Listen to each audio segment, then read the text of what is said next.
と現れたか。今度のやつは強すぎます。最強です。全く歯が立ちません。打つ手なしか。諦めるには早いですな。君。はい。これはダンシングゴジラモノマネマシーン。完成してたのか。なるほど。ゴジラにはゴジラ、最強には最強か。今三菱の超最強シーンを買うとモノマネマシーン付きダンシングゴジラが当たります。スカイハイヤー出動。シルバーガル発進。 UGM の秘密メカシルバーガル完全合体。トピニカウルトラマン80シリーズコピーより発売中。電磁タイガーもよろしく。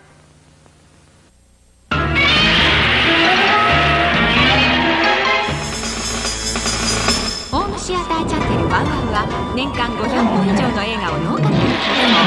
さらにスポーツ、音楽などのスペシャルプログラムもますます。ただみの方お断り。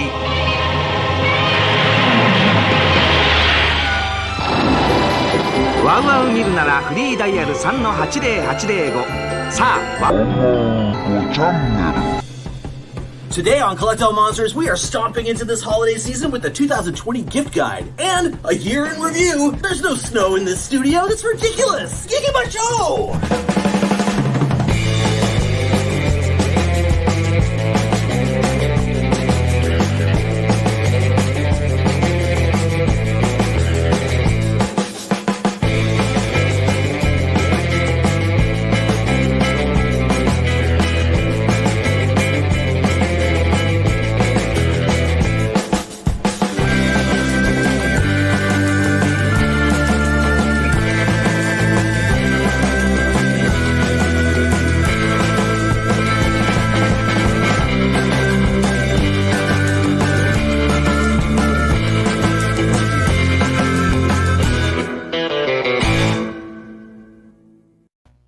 Why, ho, ho, ho, hello, and welcome to our holiday special episode of Collect All Monsters.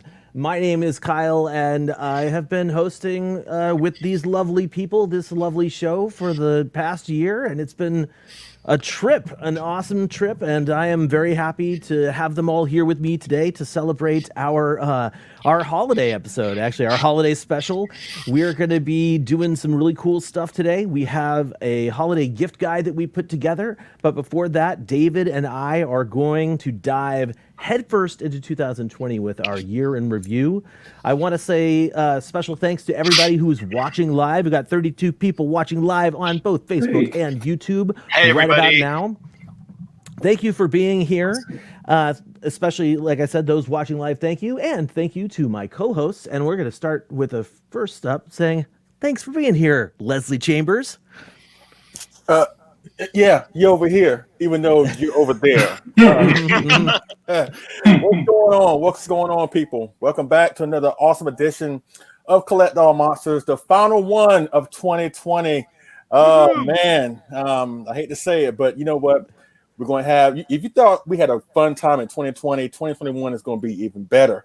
So before I kick it over to my main man, David Dopko, let me show off a few things I did get for myself since the last time we were together.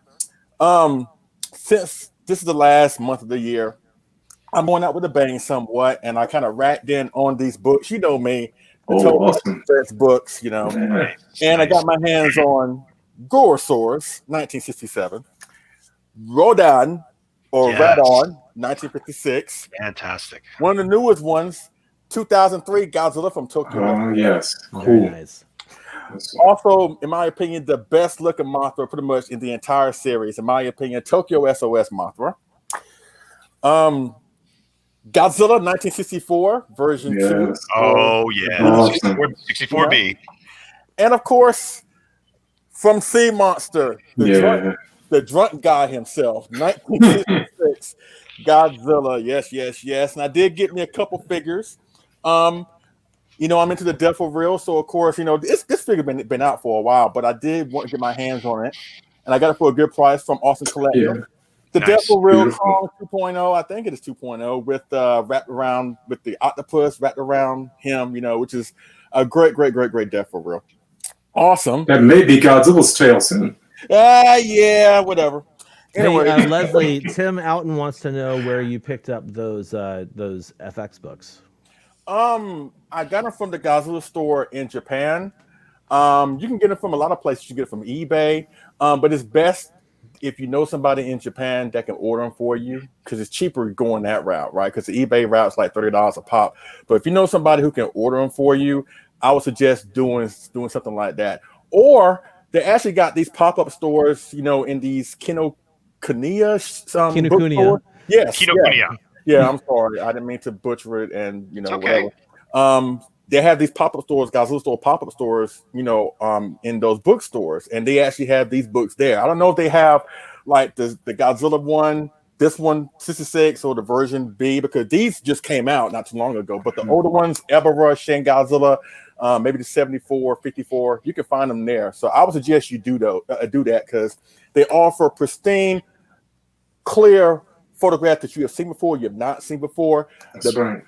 I would say mykaiju.com, his picture books, it's kind of like on the same quality, just pristine, clear quality. You can't go wrong with these books. And one last thing I did get, courtesy of the awesome folks at Kaiju Live, AJ Russo, Frank Russo, I did get my hands on the X Plus 30 centimeter 1954 Rodan. Awesome. And I got the Rick with the little small mini Rodan. Oh, cool. Yeah, I forgot about that one. Yeah, that's cool. That's a treasure. Nice. Now, mind you, I already had this figure before, but my beautiful wife Sandra, she got it for me, and she said, "You know what? It's not gonna hurt to have another one." Now, this one is so better. Sandra's awesome, dude. That's right. Okay, I know. And this one, since I got a crash course in the first Rodan, pun intended, because that thing has nosedived plenty of times, I know what to do to keep him stationary. So hopefully next year around this time, he'll still be in the same brown, pristine condition, because the other one looks like crap. But that's pretty much it. What I have in my, monthly haul here on Collect All Monsters. So without further ado, I'm going to kick it down to my awesome main man down there in Seattle, Washington, the one and the only David Arab.co. Go ahead, David. Thanks so much, Leslie. And Leslie, I got to give you a shout out for being so awesome to me on my birthday and doing that surprise David's birthday thing that you did. It really made my day. It was the coolest thing ever. And, really, really appreciate it. Much love, man. That was great. And thank you for whoever, bothered to come on and check it out. I missed it. I know. That's okay. That's all right. You were there in spirit. But, thank you, Kyle, for the kind words and everybody. I really appreciate that. It really meant a lot to me. No problem, man. Thank you, sir. So I didn't really get all that much recently. Not too many box days. I did get this, which I did show you on that birthday episode thing. That's so cool. This is from Mark Nagata's company, Max Toys, and it is called Soft Vinyl Man, and it depicts an artist who's making soft vinyl toys. He's got the mold there, so it's a really cool figure. And I thought, it's so perfect to add to my collection since I have so much soft vinyl. And then if you turn him around on his back pocket, he's got one of Mark's original creations, the eyes on creature in his back pocket. Cool. So yeah, thanks for this, Mark. These are not easily obtained. Mark puts a couple of them up every once in a while, and if you're not really fast on the draw, you miss it. And I've missed it so many times that I actually got this one the last time I did it. So thank you, Mark, for that. I did also get a T-shirt that I'm not wearing today because it's the holiday episode. I'm kind of looking like Santa Claus here, with especially since I've been gaining some of this COVID weight. But anyway, I got a cool T-shirt from Peter Santamaria, aka Attack Peter. It's his Mothra vs. Godzilla 64 print, and it's absolutely beautiful. It's available at Mondo, mondoshop.com if you want to check it out. So I did get that, and that's pretty much it. But I do want to talk about something real quick from a good friend of the show's. There's a new quarterly kaiju-themed digital magazine. The brainchild of Michael Hamilton and Travis Alexander, who are the hosts of the Kaiju Weekly podcast. So they wanted to basically celebrate the giant monster community and the great people within it. And they're going to start this magazine project. And this being a Kickstarter project, you can contribute to future issues by going to kaijuramenmagazine.com. And the first issue is fully funded, and as I mentioned, is going to be dropped next month. And if you want to know a little bit more about that, AJ Russo from Kaiju Live did a really cool interview with Michael on his show, and you can check that out on AJ's YouTube channel. So that's Fantastic. about it for me. How about you, John Ruffin? What's new with you, sir? Wow, the last few days I just keep reminding myself of how grateful I am, to have made it through this year and to be able to work from home. And I think about, just the times we're living in, and it looks like there's a light at the end of the tunnel, as the vaccine gets rolled out. But with all that said, I'm just grateful, and it's been an honor to be with you, gentlemen, and with Christine in her absence, through this year. It's been I look forward to this time we can have together. This has been a fantastic year for box days for me, in a lot of ways. So I always end up with some books at some point in a month. So some books from Mandadake, and let's see if you can see that. Some really cool Showa books. I never get enough Showa books with Showa and Tell. Oh, man. And then some books they were from Mandadake. Some books from Daikaiju, Showcase Daikaiju. I got a whole set of them, about 5-6 books. Oh, I'm just going to show beautiful covers. Shogakukan, do some wonderful things.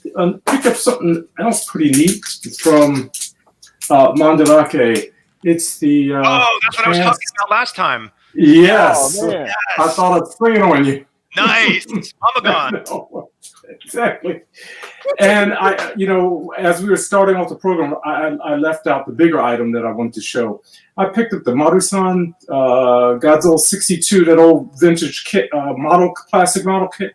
Oh, cool. I just don't know where I put it. So that's been just some of the items that I've been fortunate to have this month. Nice. Good stuff. Very good. Yeah. Very good. Thank you. Back to you, Carl. All right. Well, before I get started on my stuff, I guess what I should say is unfortunately, let me do this real quick. We are down a member today. I don't have any clever, cool, funny thing that Christine is doing instead of being on Collect All Monsters. Unfortunately, she's just in hectic, crazy life mode because she's in the middle of moving. So it's just the 4 boys today. It's a boy. Not supposed like it's going to be a boys show, but we're going to talk about some cool stuff, and we're just going to I'll cover most of what she was going to do for this episode. Let's see. Box days for me. I failed to mention a couple of things in recent episodes, so I'm going to sort of do a box day rewind. I have recently gotten this cute Sevenger figure. You got one. Nice. Well, and this is a Bandai, right? So cheap. Like I think I paid $15 for it on Mandarake. Nice. And because it was so cheap, I cut off the tag too. I was like, hey, I don't need this tag. Right. And not to mention, he's in Ultraman Z, which we'll mention a little bit later in the episode. I fell in love with him in that show. I haven't seen the program that he's originally from, but he is now able to fight Vakashim, which nice. I got this Bandai Vakashim last month, but I totally spaced putting it in my Showa and Tell until today. So here we go. I got those guys. And actually this guy came from Jordan, who I picked it up. And actually at the end of last episode, a different viewer named Jordan was in the chat, and I was like, oh man, I forgot about Vakashim. But thank you, Jordan, for the hookup on that. And then the more significant and serious box day that I would like to share is that I got the Howl from Beyond the Fog Blu-ray. And awesome. Cool. I'm just going to talk to you guys out there like you don't know what this is, which is hopefully more people know about it than I would assume. However, Howl from Beyond the Fog is an independent film, an independent kaiju film. And part of it was kickstarted to make the monster suit.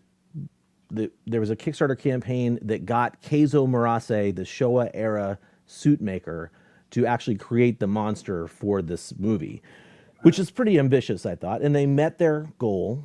And thankfully, the movie is now out on Blu-ray. And so there have been a lot of independent kaiju releases coming out on home media here in the States. I'll use the Shinpei Hayashiya movies. Shinpei Hayashiya is a friend of mine in Japan, and David has been with me singing drunkly Totoro and karaoke with Hayashia and the Ultra 7 theme song. So like he's my buddy and I appreciate what he does, and I really think that his stuff is actually funny because he makes comedy movies, but like everything, all of the independent kaiju movies are comedy. I don't know what's up with that, but Howl from Beyond the Fog, it's not perfect and it is a little rough around the edges, but it is not a comedy. It is serious and it is beautiful and it's a really nice tale.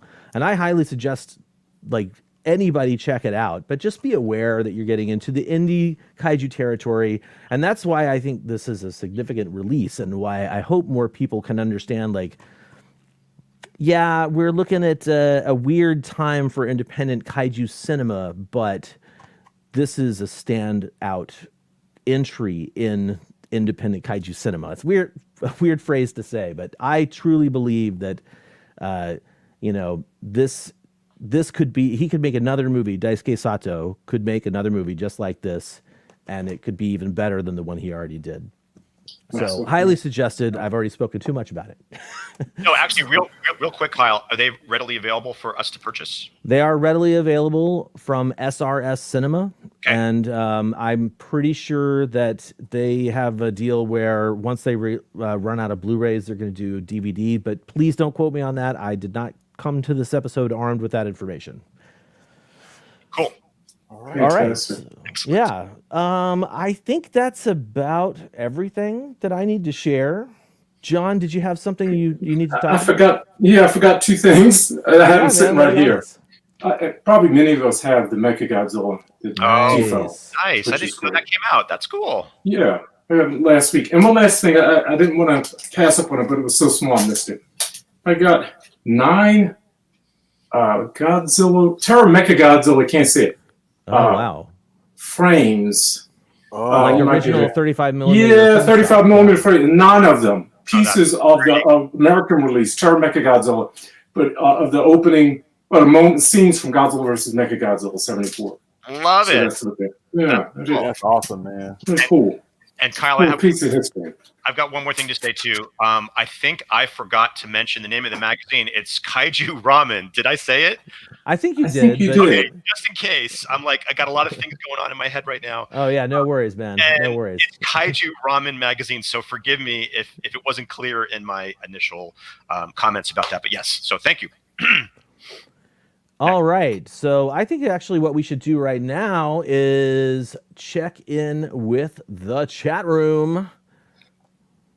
That's the banner for that. What's up, everybody watching live? We got 36 people checking out our holiday special on both YouTube and the Facebook, I should say. I've seen some familiar names already. Helmi Abdat, welcome. Glad you're here. Liam Foley, once again. Mike Keller, Alex Sawyer, Larry Latham. Oh my gosh, it's already moving. I can't keep track of it. Leslie, you want to help me out? Sure. Godzilla Train 1090, Andrew Roebuck, Gordon Flynn. What's up, man? What's going on with you? Louis Gorosaurus. I love the last name, by the way. John Parkinson, Pat Levy, Phil the Kaiju King. Oh, by the way, thank you for the shirt, Phil the Kaiju King. Woo! I really appreciate that. Tim Alton, Larry Latham, just a lot of folks. Robert Dwyer. Steve Sarajoli. Felipe Sanchez is watching on Facebook. Nice. Darwin 00 UK, Kaiju Sommelier, Ty Bug 1, Jeremy Chambers. Man, thank you guys all for watching us in this monumental holiday episode.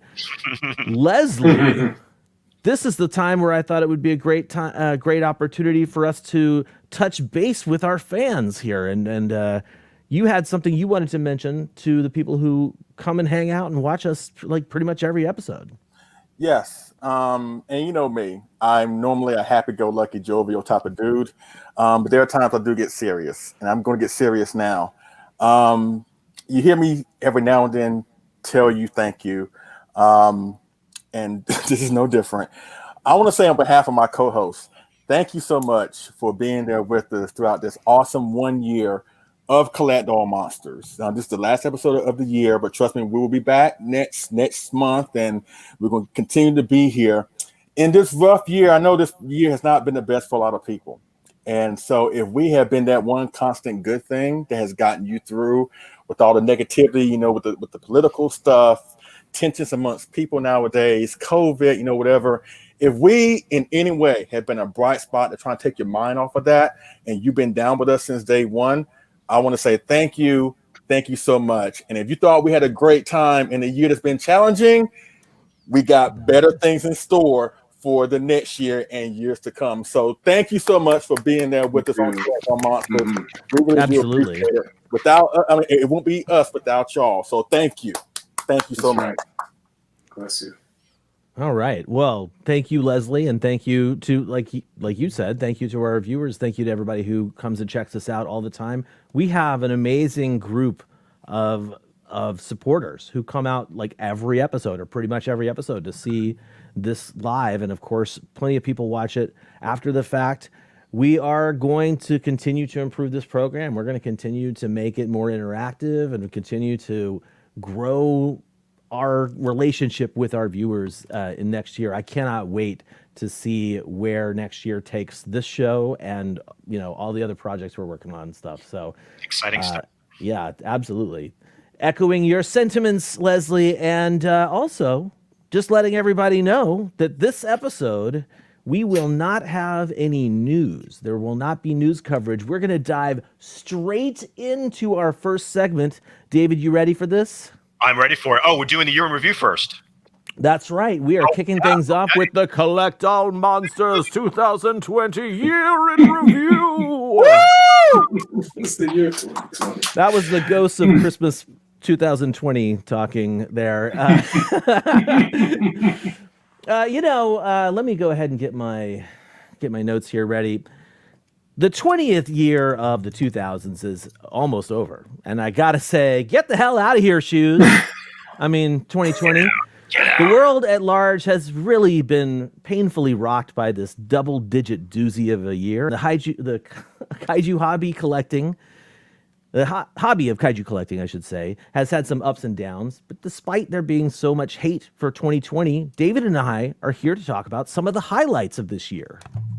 Yes, indeed we are. And as Kyle mentioned, we were cheering for the collectibles of the year and the great people that have stuck with us for the year. We're not cheering for the year. We are not cheering for 2020. It needs to go away. We're done with it and start fresh for the new year. More about that later. But yes, I echo everything Kyle said. Great stuff in spite of all of the craziness that went on during 2020. That's right. Well, let's go ahead and dive into month one of the year.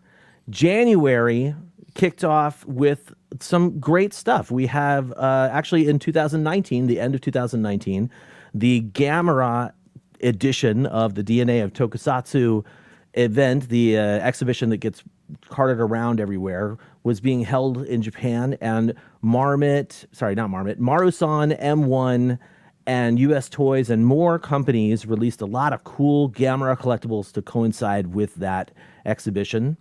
On the 12th, we had Super Festival. Super Festival 83 happened in Japan, and we didn't see a ton come out of that show. X Plus showed off their DeFa-Real Space Godzilla, the unpainted prototype for their DeFa-Real King Caesar, and the unpainted prototype for their Iris from the Large Monster series, and a myriad of our, standard vinyl producers, M1, Marusan, Gigabrain, etc., all came out with new colorways of some of their very popular figures. The only other thing of note that I really wanted to bring up from January of last year is that on the 18th, we launched the very first episode of Collect All Monsters, where we talked about our G-Fest Rewind. Good stuff. Signaling good stuff to come for months and months to come, which of course brings us to the next month, February.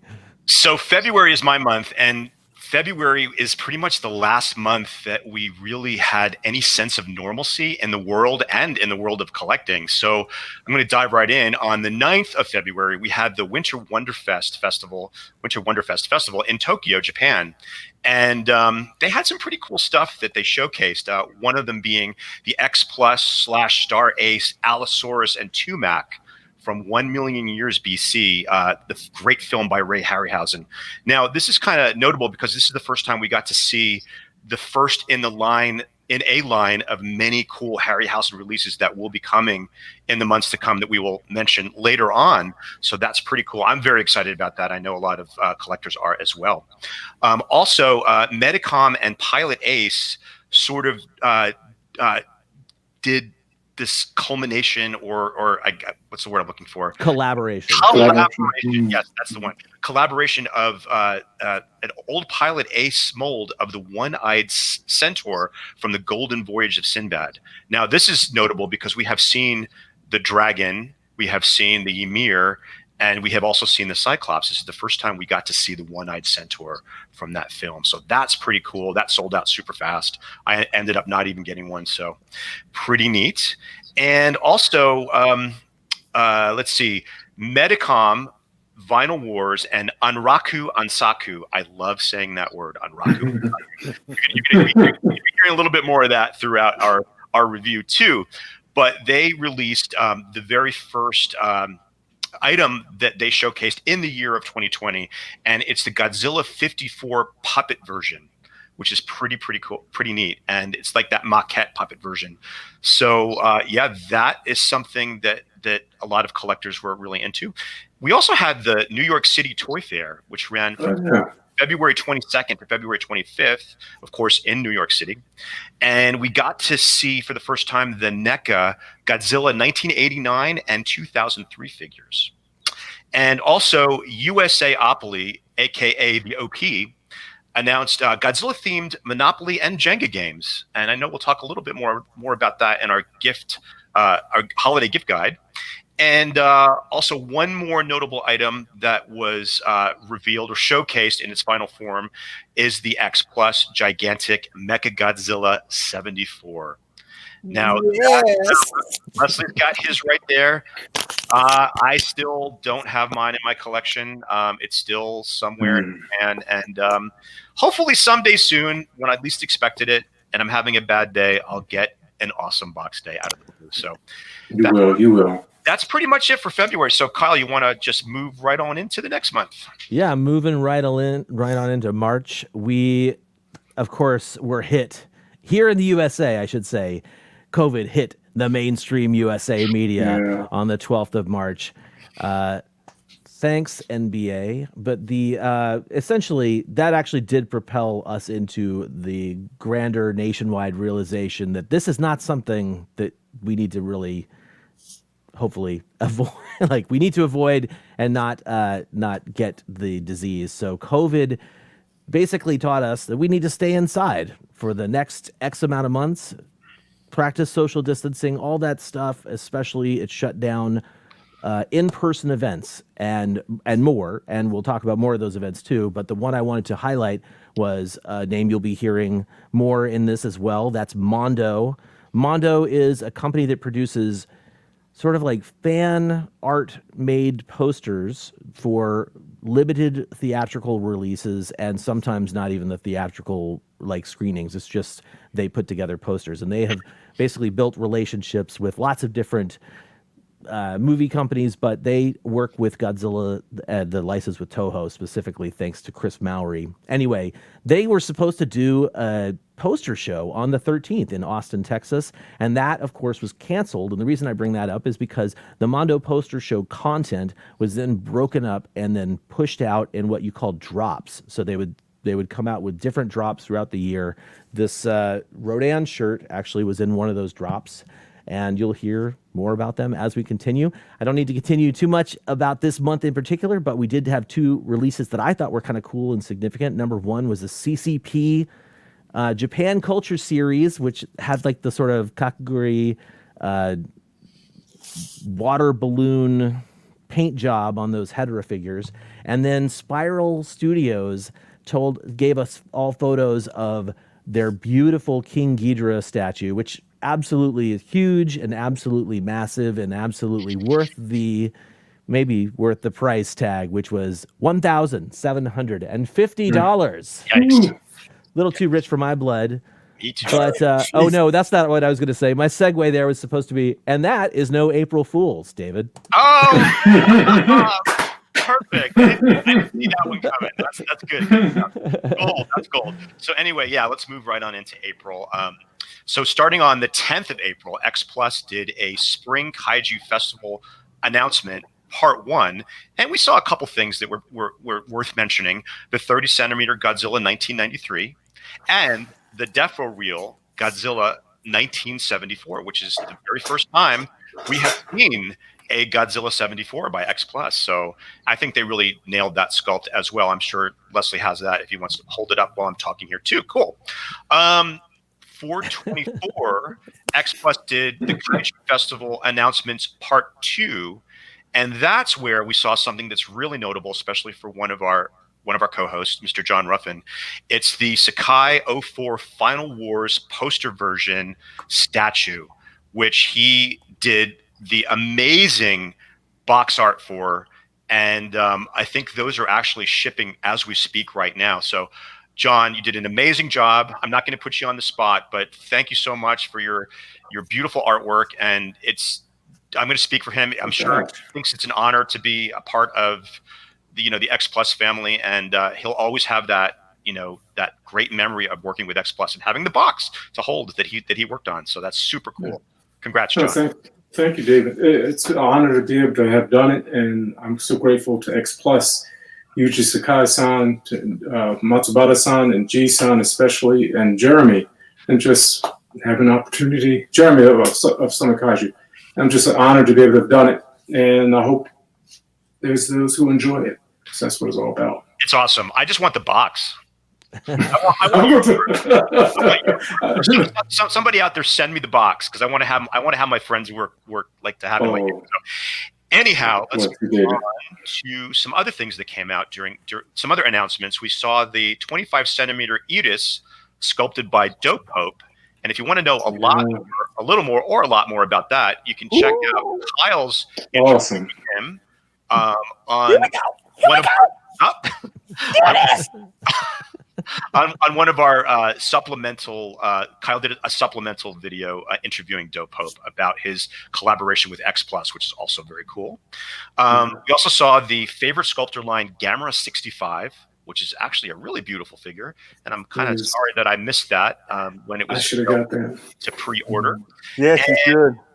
And then my all-time favorite release that's coming next month is the favorite sculptor line Rodan 56. We definitely talked a little bit about that on, I think it was the last episode or the one before. But yeah, very excited to get that, which should, if all things go well, should be dropping the end of next month.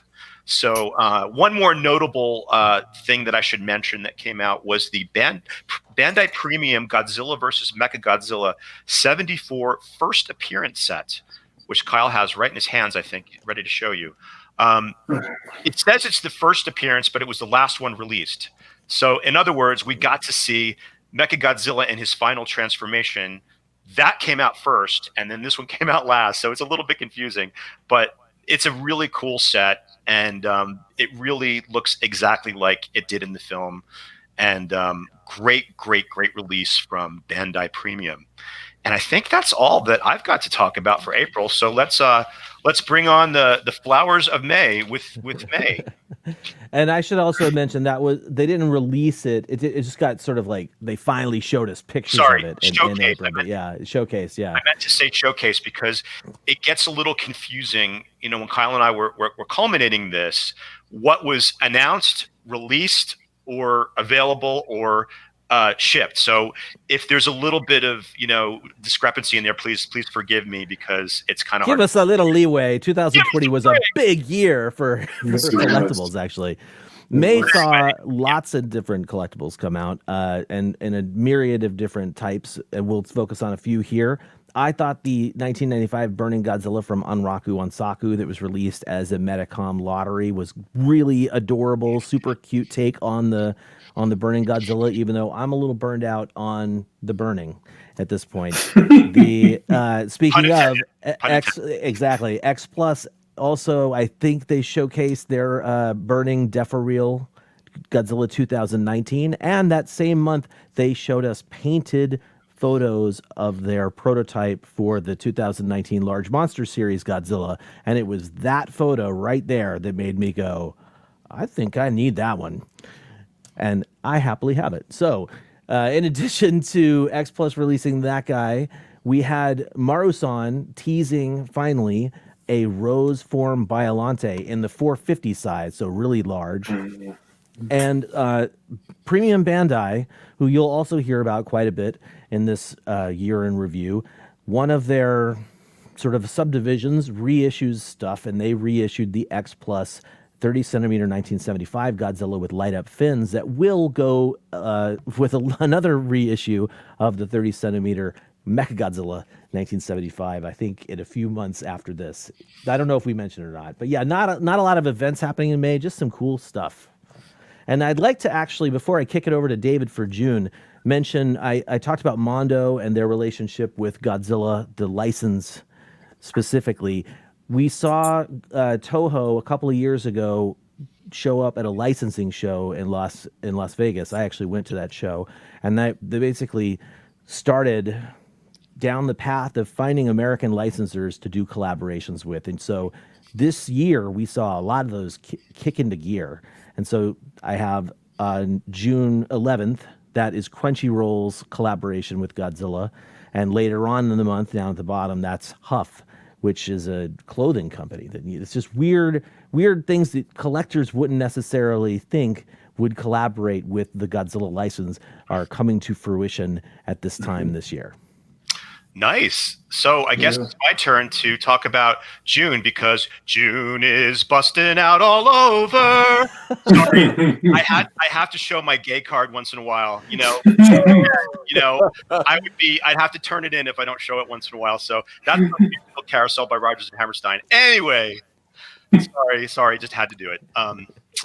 So June, we saw Medicom and Vinyl Wars with Anraku Ansaku unveil their Godzilla 1966 figure, the one where he's sort of doing that little motion up to his to his nose. And I think it was Nick Sides actually did a cool photograph of that figure pointing to different things. So it's really, versatile to take photographs with and a lot of fun. So yeah, a lot from that real cool company, Anraku Ansaku. Just love saying that.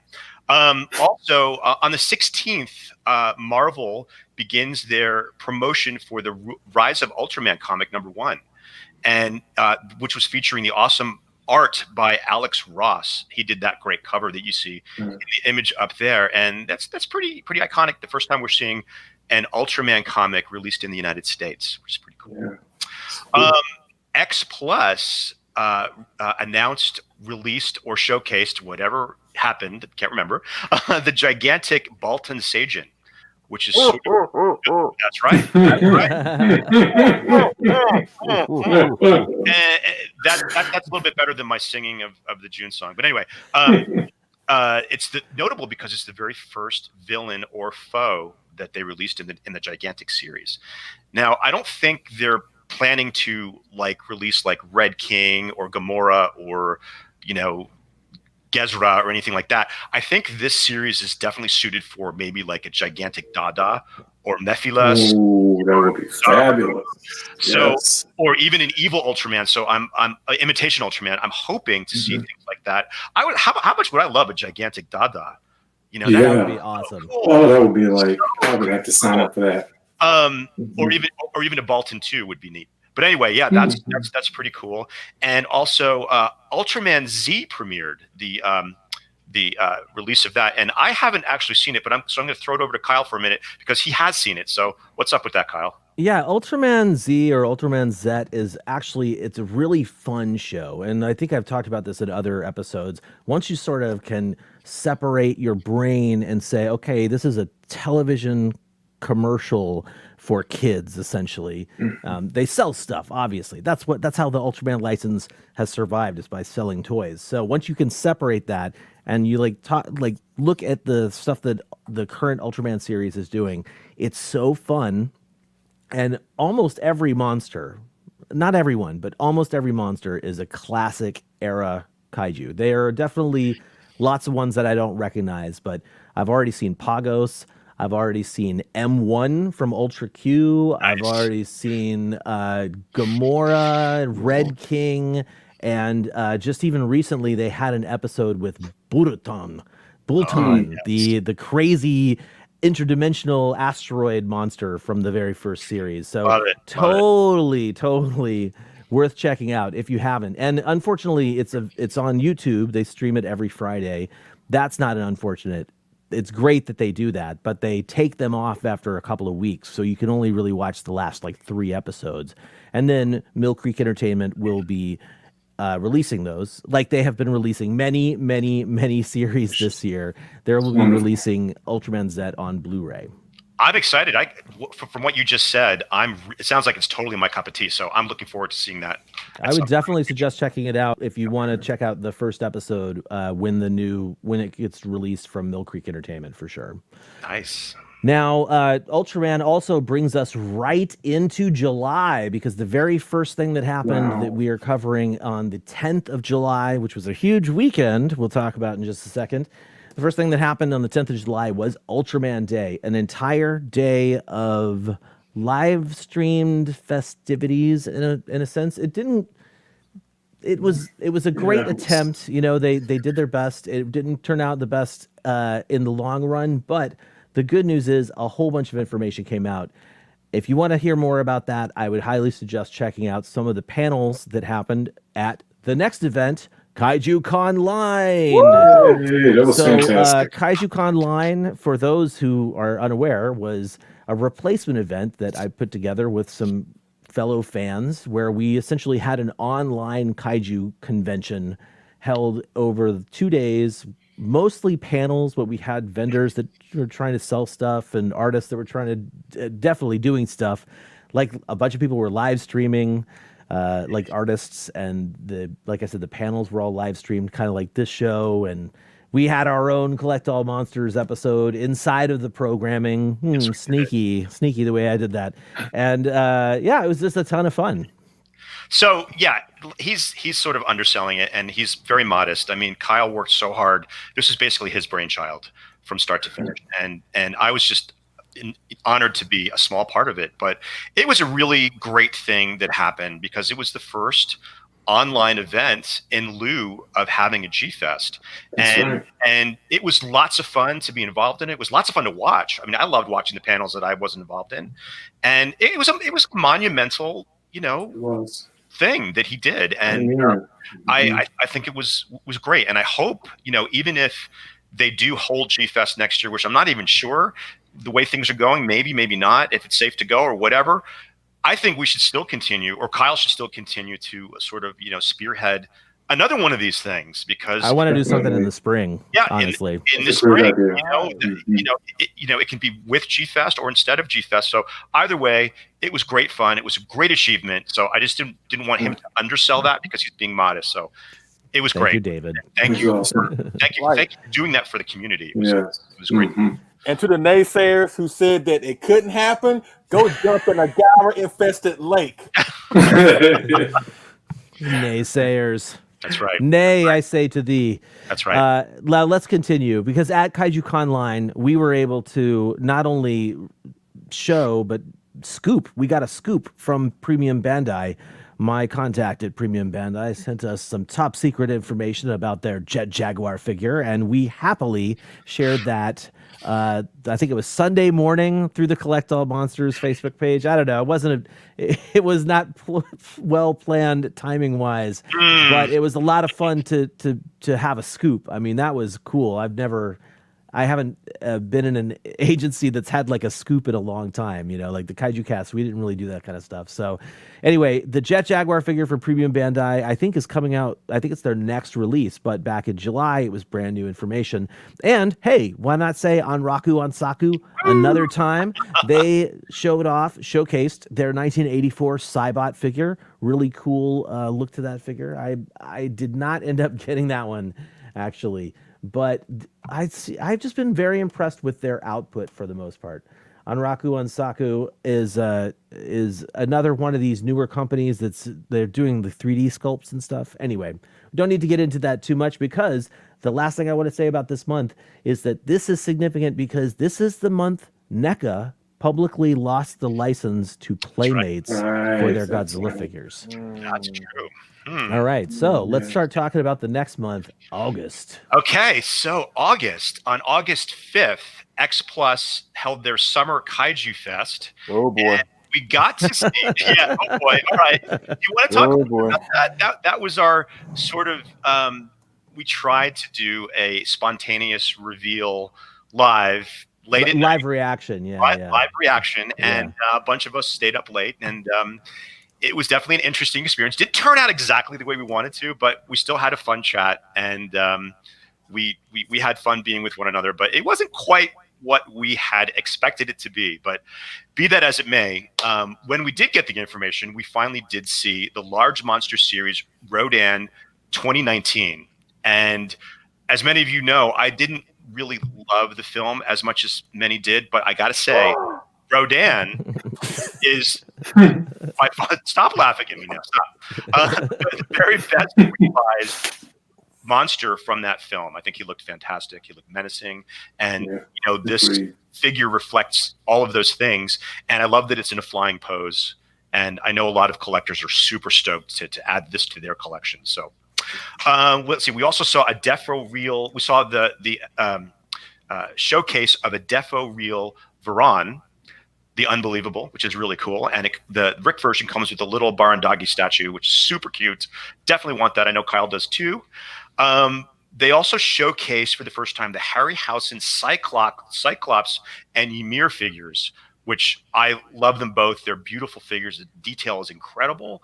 And if you guys want to have a little bit more information on that, please refer back to our episode 7, where we go into a lot more detail about those two figures and more. So really cool. In August, we had our very first Collect All Monsters group chat, and we talked about shopping for toys in the land of the rising sun. And shout out to Jeremy from Tokyo Toy Bastard, who joined us live from Tokyo. Super early for him, but he managed to make it work, and was awesome to talk to him. And we also had another international special guest all the way from Ireland, Lolo Kaiju. And we had awesome. I think she's in the chat room right now. So shout out to her. I can't really see the chat room, so forgive me. But she was awesome. It was great to have her on the show. Hopefully she'll be on again in the near future, because it was a pleasure to talk with her. And it was a great event, and I think we'll be doing more of those group chats as well. Yeah, so, actually, this is a wonderful time for us to just say, hey, to you guys watching live right now, in the chat room right now, what kind of subject matter or what kind of themes would you like to see the Collect All Monsters crew get together for those sort of group chats, more informal, a little more discussion-y? Like, what would you like to see? Throw it in the chat room right now, and we'll check it out by the end of before the intermission. That's cool. And the show was great fun, and although it lasted almost 3 hours long, I still think we only really scratched the surface of what we really wanted to convey to you guys out there. So hopefully there'll be a part 2 of that coming soon, maybe with some new people added into the mix to give us their perspectives as well. So continuing on, something that I regret not pre-ordering, it's the Factory Entertainment release of the Ultraman Beta Capsule prop replica. Now, I think, John, you did pre-order this, didn't you? I did. Yeah. Hopefully got it for a little cheaper. Yeah, I can't wait. It is really one of my biggest regrets, and I'm hoping they can still score one, when they actually start to ship from somewhere, or maybe someone didn't realize how much it was, and they can't, don't want to go through with their sale, and they'll just pass it on to me. But anyway, that's a very notable thing for me. Definitely a must-have for the hardcore Showa original Ultraman collector, which is definitely myself. Yes, and lastly, I saved one of the best things for last: the Arrow Gamera Blu-ray complete set. And again, our co-host Kyle Yount did an amazing job with commentary on Gamera 2: The Advent of Legion, and definitely great honor for him to do that, and well deserved for him to do that. And that's such a cool set. First time everything is together. All the movies are in one shot, and the box art is beautiful. Matt Frank did some beautiful box art for that. And just a class act the way they released it. The only thing is they sold out really quick, and a lot of people didn't get to get theirs, including myself. I actually canceled it because I know now that they are planning to release them either individually or in smaller sets. So more about that when we get more information on that. But you can still get those movies, maybe not just in that big, awesome box set. So congrats, Kyle. Thank you. That does it for August. So let's move right along into the fall. Moving right along to September.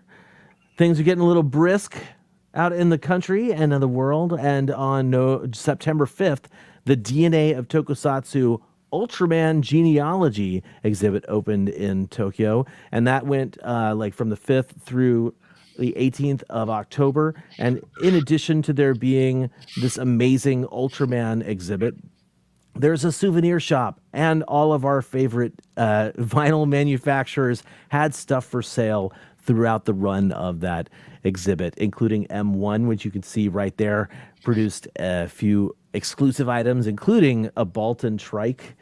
Nice. On the 17th of September, this movie that I already talked about was announced from SRS Cinema, and I talked about why I feel like this was significant. So now you know why it's here in September. I really think a lot of people should see this movie because Daisuke Sato did a fantastic job making a wonderful, wonderful short film. It's not even really that short. It's a really great, really well done.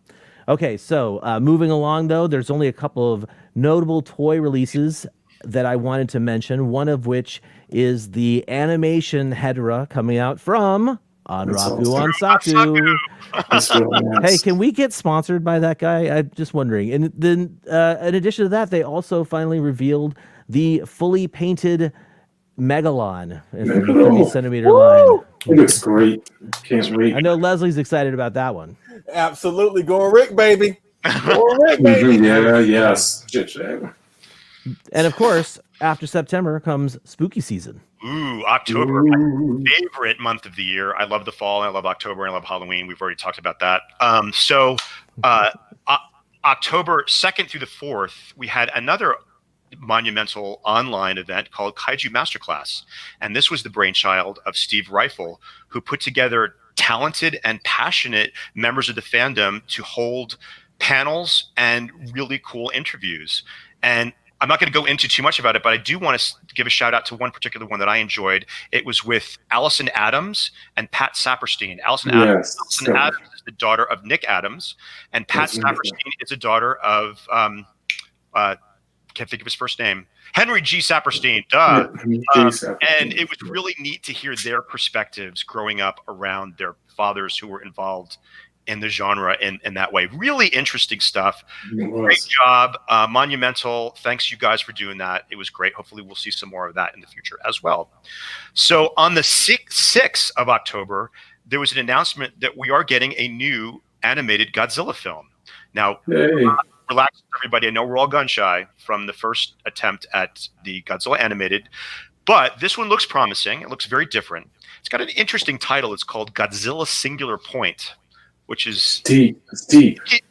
Yeah, deep, or something. And myself and a lot of other fans really responded to that image of the Godzilla in the film. I think he looks pretty badass, and I'm hoping that we get to see that specific Godzilla in the final product of the animated film, and that will be available to stream on Netflix. I'm not sure what the date is of that. I don't think it's been announced yet, but we'll get to see that on Netflix, which is pretty cool. Let's see, where are we at now? Oh yeah, on the 10th of October, the Awaji Island Shin Godzilla attraction was that was the premiere of that, and opened up. Too bad we don't have Christine here. She was one of the first to sort of, zip line into the mouth. She's busy moving right now, but, she was doing a lot of moving into that Godzilla mouth too back in the day, back in October. But anyway, definitely something that those of us who go to Japan it'll definitely be on our list of must see things to do the next time we're there. So that's pretty cool. On the 14th, Mondo, that Kyle talked about a little bit before, held a happy hour Godzilla Week live stream where they made the announcement that they're going to be releasing lots of cool soft vinyl figures. One of them being an 84 figure that looks like the best 1984 Godzilla that I have ever seen. Different variants of that, along with some other cool vinyl releases, and something that I'm really excited about: the very first ever licensed Godzilla tiki mug. And this mug depicts the 74 Godzilla with some cool crashing waves on a rocky base. And can't wait till we all get one so we could do a nice toast with our Godzilla tiki mug. So, that was available to up for purchase next month. Kyle may or may not mention that. So anyway, that's all I've got to say. Let's move on to November. Yeah, November, probably, we're getting at the end of the year, not a big month, I'm assuming, for Godzilla, right? Oh, you would be so wrong, because on November 3rd, the entire world celebrates Godzilla's birthday now, at least when Japan does, because they normally have these in-person Godzilla fests happening. But of course, that's not happening this year, so they moved their Godzilla Fest, like many events, to an online format where they had lots of live stream content. Some of it was behind a paywall. Some of it was available to watch for free, like Yuji Sakai, the master kaiju sculptor, making, surprise, surprise, a Godzilla 1991. And then they also had a live stream from the Godzilla store, kind of like a QVC. I didn't watch too much of that, but the Godzilla store actually had a gigantic Shin Godzilla that they released, and the Bandai Heavy Arms Mechagodzilla as well. And there's even more that came out of that. That's just like we're talking about the highlights, some of these events happening. It was a crazy time, crazy event. I tried to take advantage of some of it myself in terms of like watching it happen live. I would love to have something. Chris Mowry, are you listening? I would love to have something happen next year where we can sort of get a translated version of what's happening. Right, Godzilla America licensing people? Like, that's got to happen, right? Anyway, let's move along to just after our episode aired. Our episode was on November 14th, and as our episode was wrapping up, it was the 15th in Japan, and time for Super Festival to open up. And you know what? Actually, we didn't get an opportunity to really talk about what happened at Super Festival, so instead of just rolling it into a highlights for the month of November, Leslie, let's talk about some of these amazing X Plus releases that got dropped. We saw a gigantic 54 coming out. Yeah. And, David, can you tell our viewers what you told me about this sculpt for the 54? Sure. The 54, we've seen it before. A lot of us old timers, we've seen this sculpt before. Originally, it was released by Inoue Arts, and I believe the late 80s, early 90s, and then again by Paradise in vinyl form. And then it was also used for the Tokyo Mirai RC Walking Godzilla. That's right. So this one, according to Mr. Okamoto himself, he said it's the same, essentially the same sculpt, but it is tweaked a little bit, and there's a little more detail in some of the features. But we are getting, those of us who've been around for a while, we're getting like a classic version of the awesome 50 centimeter Godzilla that we've all known to love over the years. So that's pretty cool. Yes. I am so pushing for the standard to be black and white, and for the Rit to have the natural colors like this one right here from Wonderfest. X Plus, if you can hear me, the Rit black, the standard black and white, the Rit, make it the natural color version. Please make that happen. Please. Maybe there's a 64 coming one day. You mean a better 64? I'm just saying, maybe. This might be signs of things to come. Come on now. Come on now. I know. Because I want what Leslie has. Yeah. I hope they take their time for that, because there's a lot of stuff coming out. Let's not, get it all in one shot. Let's give our wallets a chance. Well, in addition to this gigantic, we also saw a Defa-Real adult final form Violante that's going to be coming out, and we saw the painted prototypes for the Sarazawa Defa-Real. Nice. Very awesome. Yeah. Now, David and I super excited about this. We talked about their Harryhausen stuff a little bit earlier in this episode, in this year in review. The Harryhausen train is picking up steam right now, and they're going to be releasing the Rhedosaurus from Beast from 20,000 Fathoms, the Kraken from the Clash of the Titans, which I'm a little afraid about what that price tag is going to be and how huge it's going to be. But oh my gosh, it looks gorgeous.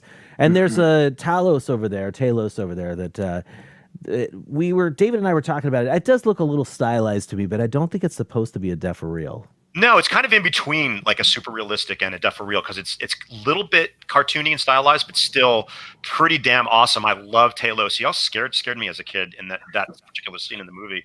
And going back, Kyle, we also saw a Gwangi prototype, which looked pretty neat. From Valley of Gwangi. Yeah, right there. That's Gwangi. So the Allosaurus from the Valley of Gwangi. That I'm really looking forward to that guy too, to see him painted up and how he's going to look. All right. So it was a big show for X Plus. They also, I think that's Jumborg A on the left, Sevenger from as I showed off earlier, and there's that Vampirella. We saw her a little bit earlier from one of the summer kaiju festivals, and she's a monster. And this is Collect All Monsters, so she is a monster. She's classic. She was featured in the old Warren magazine by the same name, Vampirella, and Warren was the publishing company who did Famous Monsters of Filmland. So it definitely connects. You know, the people who've been around for a while definitely know that character in that form too, and yeah, it's great. I know G. Okamoto was a huge fan of the old magazine, so that's where I'm sure the inspiration came from for that. Excellent. Well, yeah, I think that pretty much does it. That's all I wanted to talk about for Superfest, which means we can now move on to get back to our year in review and move on to the final month of this amazingly strange and terrible year, 2020. You know what, Kyle? We can't do that yet because shame on you. You forgot. Oh, that's right. The birthdays of two awesome people who turned 55 in the month of November, Gamera and myself. So we both turned 55 in November. So yeah, just wanted to shout out that it's our birthday. Yep, it's our birthday. Happy belated birthday. Yes, so I just wanted to throw that in there, that little tidbit. So you were almost complete except for that. But anyway, moving on to December, which is where we are right now, and who's to say what may come out between now and the end of the month? We don't know. True. That's all up in the air. But we do know that on the 3rd, we got some news that Godzilla vs. Kong, the upcoming legendary film, will actually stream on HBO Max in May. Now, I know a lot of people on the internet are talking about this. Everybody seems to be talking about this. And, everybody has their opinions. Is it a good thing or is it a bad thing? I think it will also be released in theaters on a limited basis. So if you really insist on seeing it in a theater, I'm sure that can be, that is a possibility for you too, depending where you live. I don't know. I mean, they showed a lot of poster art for it and fan-made posters, and the poster said, there can be only one. As far as I'm concerned, there can be only one. It's the very first King Kong versus Godzilla, 1962. That's the one for me. So anyway, yep. And Leslie, Kong is going to win. I know Leslie. Yes. No. Say it. No. Claim it. Did he win in 1933? He ultimately because Beauty killed the Beast. Mm-hmm. It was Beauty killed the Beast, right? It wasn't the airplane. That's right. So anyway, on the 5th of December, DNA of Tokusatsu, the Ultraman genealogy in Osaka, released some more U.S. toys that depict the Ultraman monsters and Ultraman himself. So that's pretty cool. Let's see. There's the pre-order for the X Plus Star Ace, Ymir, and Cyclops is all set to order. So I know people are stoked about that, and just got some beautiful images, some photographs of Ymir in Italy, and it looks like the Rick version comes with some cool features. The bent lamppost that's actually in the movie still, and it looks like he's stepping on a poor pathetic Italian dude just trying to get away. So you can't really see it in this picture, but if you go to X Plus Group or Flossie's X Plus Group, you'll be able to see that in more detail. So let's see. Lastly, oh, this is something that kind of wanted to talk about. Hot Topic is releasing a resin Godzilla King of the Monsters statue. Now, it's not King of the Monsters from the first movie, and it's not King of the Monsters from the series. It's this thing.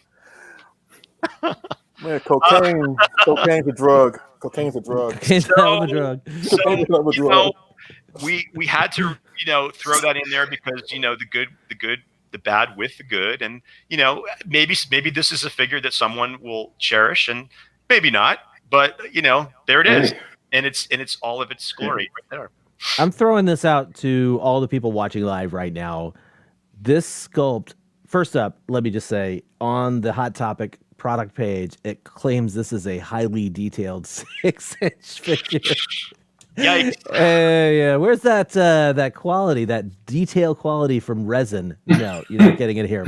However, for everybody, I recognize this sculpt from something, but I do not know what it is. So if you know what it is, pop it into the chat room. I would love to know because it's a burning question inside of my brain. Yeah. Thanks, Hot Topic, for closing out the year with a bang. Good job. That brings us to the end of our segment. But before we go, we'd all like to, put it to you guys in the chat room and to the co-hosts, first and foremost, what are some of your hopes that will happen for the next year to come, 2021?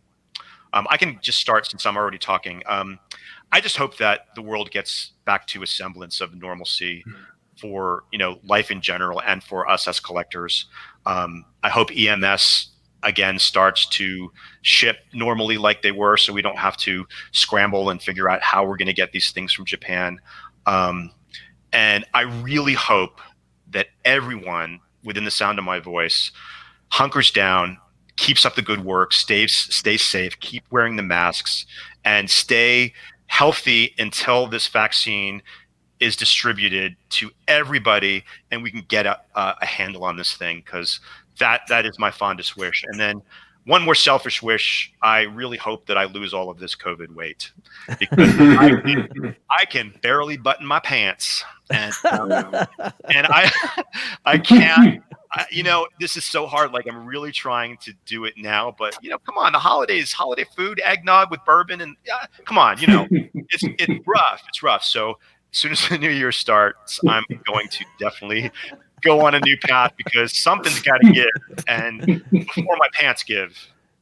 And and thank goodness that this is only shown from the bust up, because and it ain't a pretty sight. And I know I'm not the only one in that position, but I can honestly say this is the heaviest I've ever been in my entire life. So enough about me. Kyle, why don't we jump it back to you, since you're in the beginning? What are your Absolutely. I got to say, my hopes and dreams are probably very similar to everybody else. My hopes for 2021 is that, number one, vaccine is introduced, or multiple vaccines are introduced that are effective and essentially lift the world lockdown that's needing to happen right now. Absolutely. And get distributed so that we can all, like you said, David, return to some semblance of normalcy. And more importantly, and I know, David, you backed me up on this hardcore, travel to resume. Oh my God. Safely. Of course. Yes. Safely. Safely. That's the key word.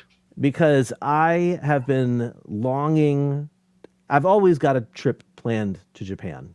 Always. There's always one in the chamber. You know what I mean? Like, it's true. I don't have anything set in stone. It's been a long time since I have. It feels like a long time since I have. And it's like, I'm like weirded out by it. And I want to go back to Japan in 2021 as long as it's safe. That's my biggest hope for 2021, is that I will be able to go back to Japan without it being like insane. Yes, of course. How about you, John and Leslie? John, do you have any hopes for 2021? Yeah, just health, healing, unity, recovery, and probably,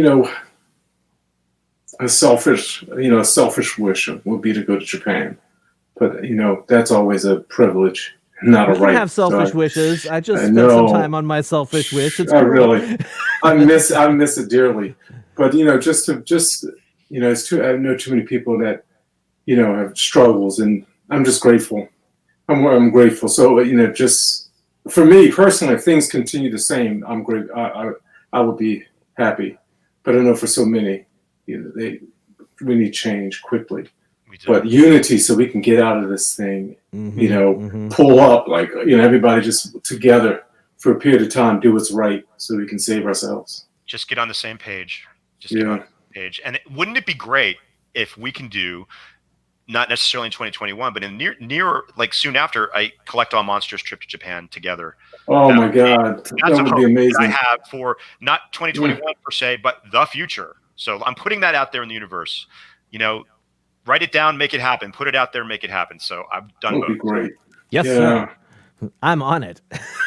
I've been on it. You've been done on it. Yeah, that's right. How about you, Leslie?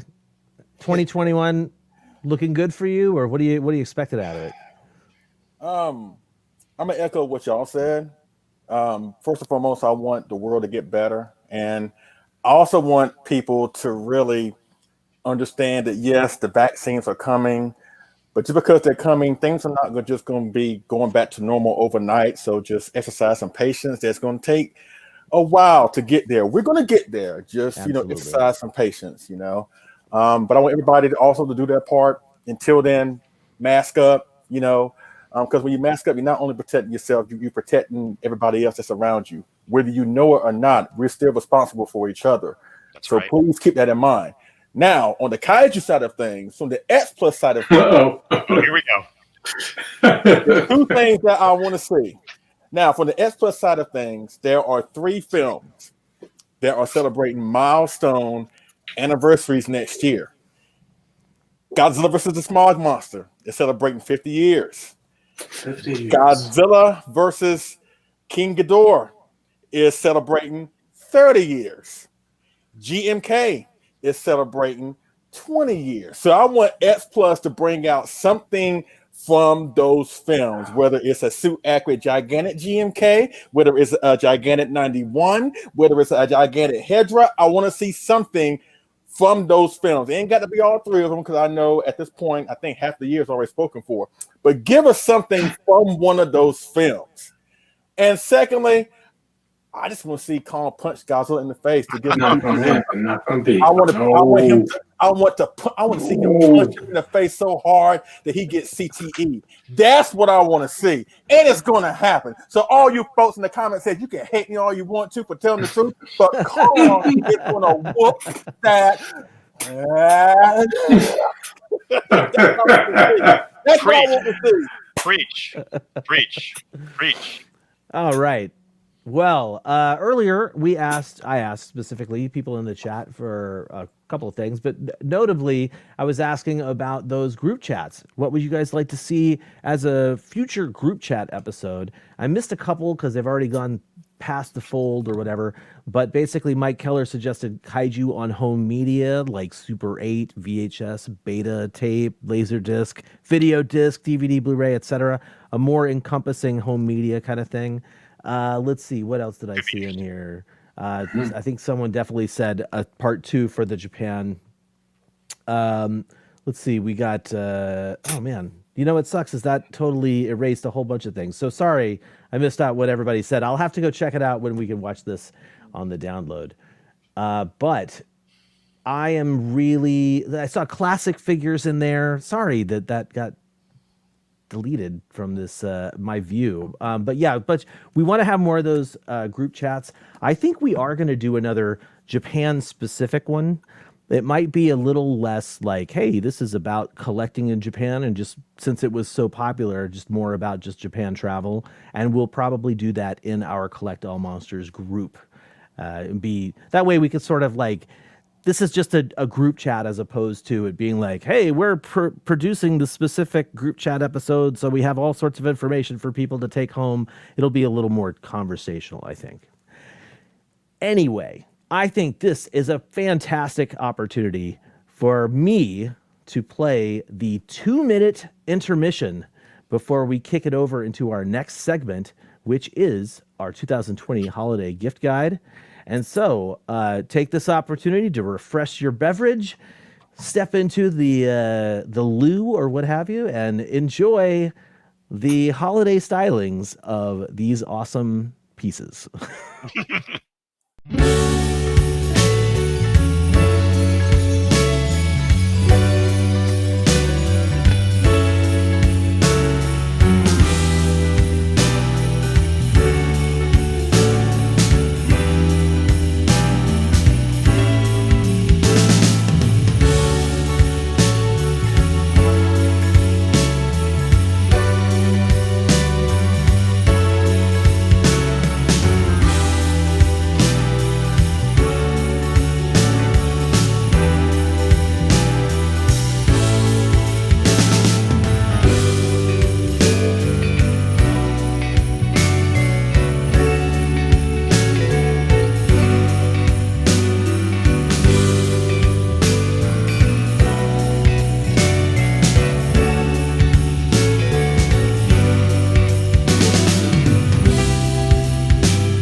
体司令官はどこにいるんだ。楽々ゴジラチェア。司令官、君入る時にはノックしたまえ。今 NEC のライフルック HG で楽々ゴジラチェア当たります。あ、行くぞ。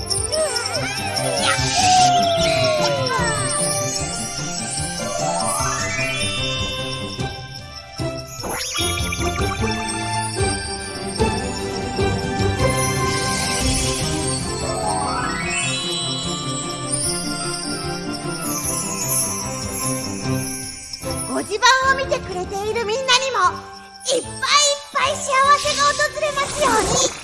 メリークリスマス。メリヘタラ。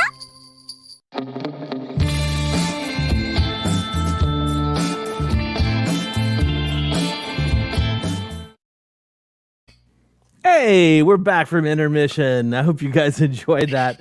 Let's see if I can recall what that was. The first piece was a Subaraya Christmas video. They produced a few Christmas videos throughout the years, especially in the 90s. That one used the less iconic song because the second option I had from Subaraya used Last Christmas. And I don't want to get any trouble copyright-wise for this episode. I'm already going to be pushing it with the Monster Showcase. You'll see that coming up later. But the second thing we showed was a commercial for a weird Godzilla seat from 1995. And then the last thing, if you guys were catching that, that was a small snippet from the Goji Band episode where they had all of these Godzillas dressed up like Santa Claus. That was awesome. Flying around and dropping off presents to kids. That show, now that is a trip, Goji Band. If you haven't seen that. That looks like a trip. And I really enjoyed, Kyle, the insertion of that little. And now back to our show. Thank you. I thought that was a really cool. It's a small thing, very similar to what you see on TV, and totally just like perfect. Giving people the heads up. Hey, we're coming back right now. It was great. Loved it. Thank you very much. You know, it's time for our second segment, guys. What are you all doing for gift giving this year for your kaiju fan friends, right? I mean, there's got to be some singular location where you can find all the best gifts available at just the click of a mouse, right? I don't know. I just made all that stuff up. We decided this year that it would be fun to put together a Collect All Monsters holiday gift guide. And as the first time I've done this, and I'm not really that familiar with how other shows do gift guides, but what I will say is if any of this stuff is interesting to you, we are going to be compiling it as its own video, where it will be available on the Collect All Monsters channel, but this will also be put into a PDF form, hopefully with clickable links, and available through the Collect All Monsters website. All of this stuff, we had a little shakeup this morning because Christine couldn't be with us here, so we're going to take on a couple of extra bits, and we'll go ahead and start things off with Leslie. Sorry to drop you in first, my man. Sure. Are you ready? Are you ready to kick off the highly detailed? Because Leslie, if you guys did not know watching, Leslie collects those highly detailed X Plus figures, which is kind of his specialty. Just a couple. And of course, I put him up here for a good reason. Of course, you can get this guy from FLOSSIESgifts.com. Of course, I'm talking about the deluxe version of Kong 2.0 from Kong Skull Island, courtesy of the Monsterverse. You can get it for a great price of $184.99. It was originally like around $190, but John Stanowski, yes, we know him. We love him from Kaiju Addicts. He runs the website and runs the store. He's dropping the price. And you know what? Between the two Kongs, this one and the first one, I think this one is better. So please go to FLOSSIESgifts.com and get your Kong 2.0 deluxe version. What's on the next one? Excellent. Of course. Our buddies Kaiju Live. Yes, and this is Roadman from the 1953 classic robot monster. And yes, you know, the fine folks over there at Kaiju Live, AJ Russo, Frank Russo, and Kelly Russo. Of course, AJ, when he's not hating on the S Plus Gigantic Series 95 head sculpt, that's another story. He offers great products, and you can definitely grab this guy. Once again, Roadman from the 1953 classic film robot monster for just $90, courtesy of Kaiju Live Shop. Nice. And last, and certainly, but not least, since we all got Godzilla vs. Kong on our brains, of course, this, you can find these figures at Walmart, the 11-inch size Kong and Godzilla from this new movie, and they're $19.87 a piece. And if you're just starting out, or if you want to get something for your kids, because you got to start them out early, and if you don't want to spend high price money for this X Plus stuff to give it to them, and they may end up breaking it or whatever. Start them out with these nice little figures from Walmart. Walmart's you can find pretty much anywhere. So go to your nearest Walmart and get your kids or yourself started on some good Godzilla vs. Kong merchandise with these two awesome figures right here. That's right. Excellent. All right. Thank you very much, Leslie. Great entries into our gift guide. I believe that means it's time for our model kit man, David Dopko, to share some interesting choices for his segment. Absolutely. So can't not include this, the reissue from Atlantis Model Company, the Aurora Glow Godzilla, available from our friend Sean Lincolnback at showcasedaikaiju.com. Really great price, less than I paid for mine, actually, $28.99. It's just a fantastic figurine. It's sort of special to me and many of the other old timers, because many of us might have gotten this for Christmas back in the day. So it's the one that started it all. So I think it's a really great gift for the beginner and somebody who has the nostalgic factor attached to it as well. So check that out from Sean at showcasedaikaiju.com. And then next, to perfectly go along with that Godzilla, we have the re-releases, the reissues of the Rodan and King Ghidorah, also from Aurora, but this is in their Monsters of the Movie series. And these are, let's see, the Rodan is about 11 inches tall when he's complete, and it's in the 1/350 scale. And the King Ghidorah is he's 8 inches. And he's also in the 350 scale. Definitely nostalgic, easy to put together, styrene. You get your old model glue. Really fun, great gifts. These are available from culttvmanshop.com, both of them. And I think Sean actually has 1 or 2 left, a stock in his shop. So, we always like to plug our friends first. So, check Sean out. If he sold out, go to Club TV. clubtvman.com and check that out. Those are pretty cool. Now, I wanted to do something for a little bit more intermediate modeler. These are reissues of the original Kyoto Yuji Sakai 20 centimeter vinyl kits that were released in the late 80s, early 90s. And these are available through Amazon JP. Now, Kyle helped me to find these. They're basically about what they cost back in the day. They were between $60 and $70 back in the day. And these are $64 USD. And you do not need a proxy service to pick these up. These are actually, you can easily sign up and get them shipped directly to your house from Japan. They're a little bit more difficult than the styrene kits, but still, if you need any help, some of us will be happy to give you some advice on building these great figures, these great kits. So these are excellent entry level for Japanese kits, for sure. That's true. Yeah, the first ones were the USA, kits, and these are really great sculpts by Yuji Sakai, and I guess they're at almost iconic status now because they've been around for a while. And they were actually some of the first kits that I personally built in my kit building journey. So great little figures, great price, great for Christmas gifts. You probably won't get it before Christmas, but you could just, say, hey, this is coming when it comes. So, and this was something that Christine was going to talk about. I'm very happy to talk about it.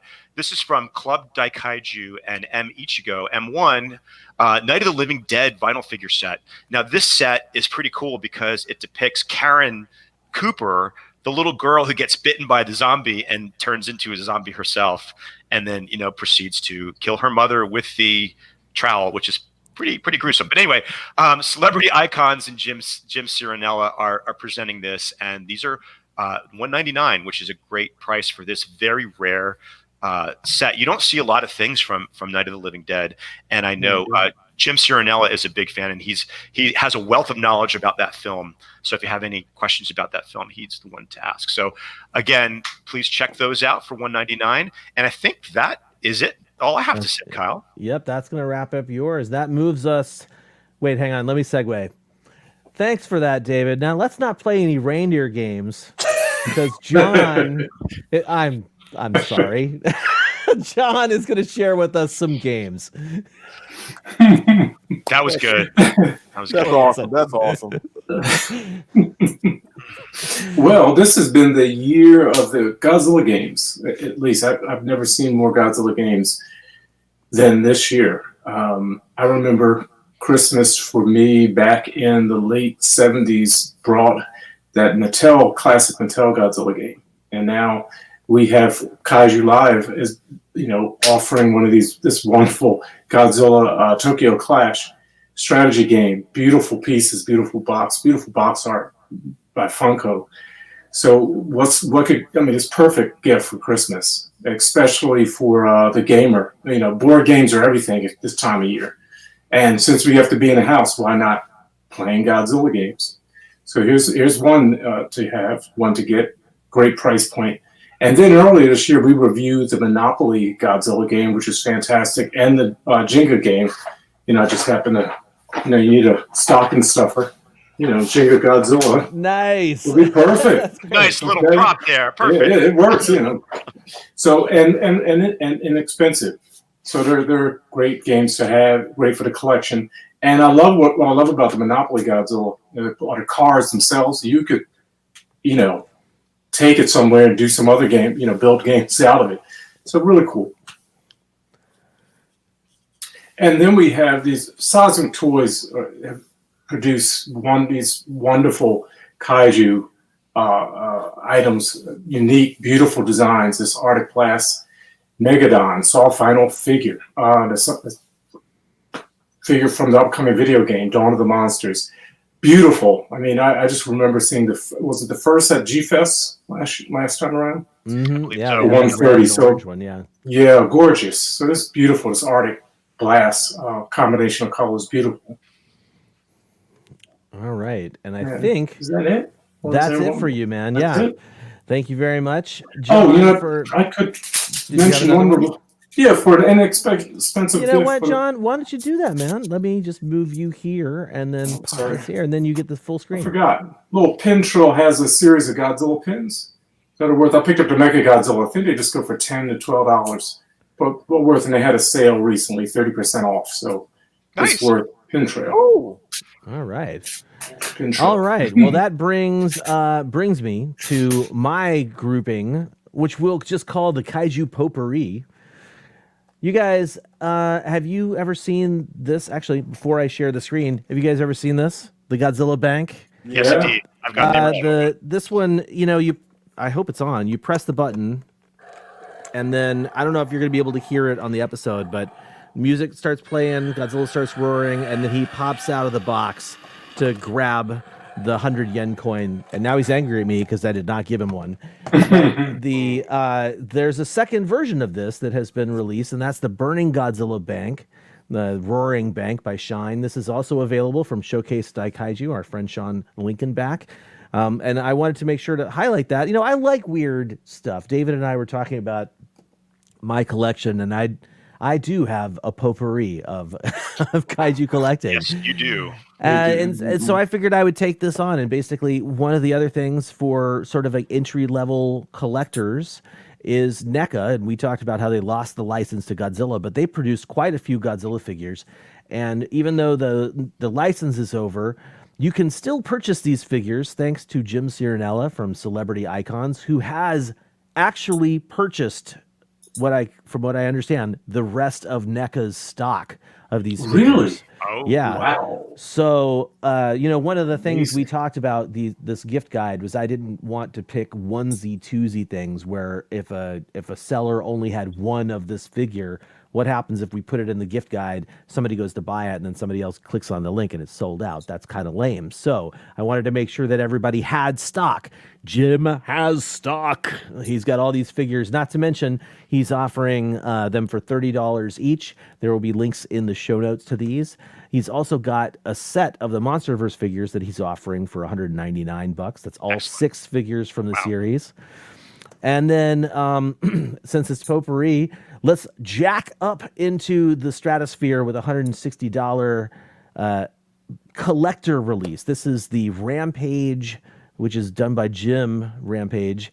The Rampage 1954 Godzilla from Medicom and the Godzilla Vinyl Wars series, available from our good friend Mike Cherkowski at Vampire Robots for $160. And that's going to do it, our gift guide. That's thank you guys for that's going to do it for our gift guide. Thank you for listening to us prattle on about these products all year long, actually, and especially right now. We are definitely interested in doing this again next year, making it bigger, making it better, and making the whole thing just super cool. Oh, also, Kyle, I forgot something. Sorry. What'd you forget, Dave? Jason Welling from Awesome Collector was going to submit some pieces that we could feature for our gift guide, but it didn't actually work out that he got this stuff to us in time.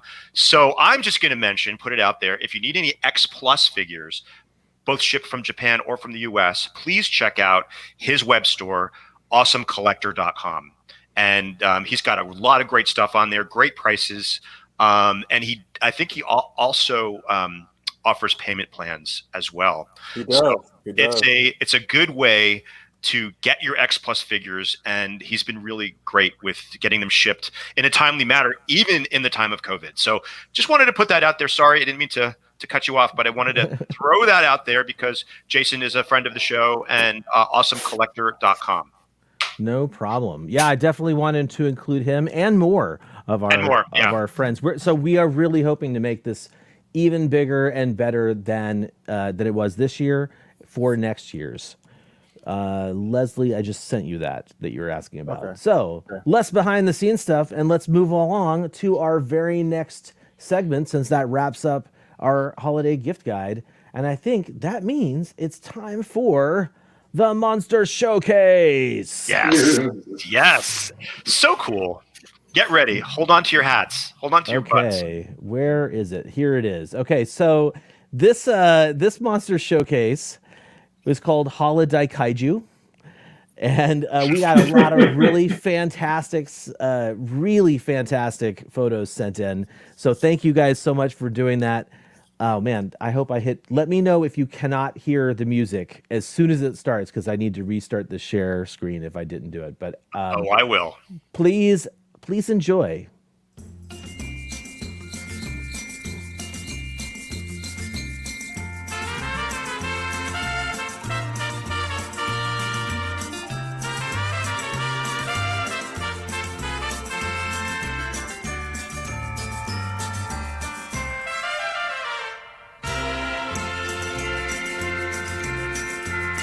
Maybe I should talk over this so Toho doesn't sue us while we... I think so. Probably a good idea. These this is the Monster Christmas song for those who are not aware of it. It's fantastic, and you guys really outdid yourselves. These are such great photos, really imaginative, and great fun. Do me a favor, though. Do us a favor. Submit them a little earlier next time, because we got so many on the last couple of days, and we did not want to include you. So, when Kyle and I do our reminder videos, make sure you send them to us. We don't want them. We don't want to not put them in there.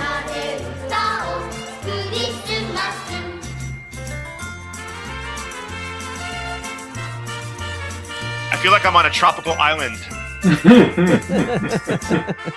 It's the Mariachi Merry Christmas. Mariachi Polynesian Christmas. 30 years. You know what would be funny? If the scene in King Kong vs. Godzilla where he looks at the radio and says, "You get 'em, my magic." This song came on. Wouldn't that be fun? Easy re-edit for video editors. That's right. Totally. Do it for David. Do it for me. Do it for me. There you go. Well done, monster collectors. Excellent work. Excellent work. Cool. Very, very cool.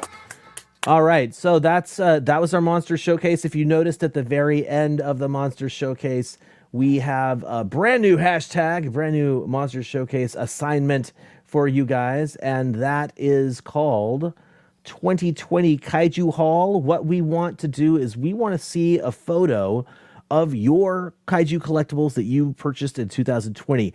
One photo. So put all of your stuff together in one photo. It's a challenge. It's not supposed to be easy. You're not supposed to go right back through your Instagram feed and make a collage. I want to see one photo with everything in it. And if you got too much stuff for one photo, make sure you let us know that.